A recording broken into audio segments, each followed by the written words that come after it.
دوسرا مسئلہ جو ہے انسانی معاشرے میں وہ فضیلت کا ہے۔ اب ظاہر بات ہے کہ تمام انسانوں کو ایک جیسا تو نہیں بنایا ہے اللہ نے، کسی کو خوبصورت بنا دیا، کسی کو بدصورت بنا دیا، کسی کا قد اونچا ہے، کوئی ٹھگنے قد کا ہے، لوگ اس پر ہنستے ہیں، یا کسی کو مرد بنا دیا، کسی کو عورت بنا دیا۔ اب عورت اپنے اندر ہی اندر کڑھتی رہے مجھے عورت کیوں بنایا، تو اس کا حاصل کیا ہوگا؟ یا کوئی بدصورت انسان ہے، ٹھگنا ہے کسی اور اعتبار سے،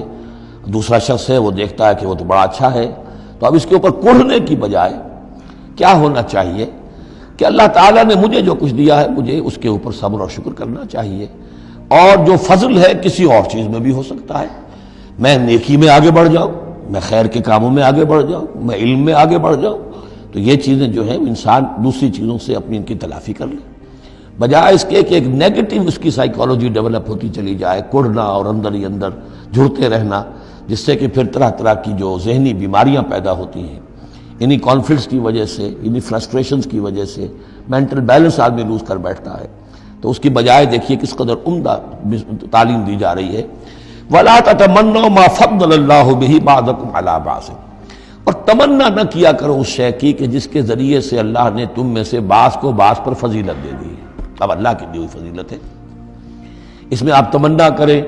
اور دوسری طرف یہ کہ اس میں حسرت ہو جائے۔ اب اس میں خاص طور پر جو مسئلہ ہے انسانوں میں، جو آج کا سب سے بڑا مسئلہ ہے دنیا میں، جیسا کہ میں نے بتایا ایکسپلائٹ کیا جا رہا ہے، مساوات مرد و زن۔ اب یہ بھی ایک فضیلت ہے، کسی کو اللہ نے مرد بنایا، کسی کو عورت بنایا۔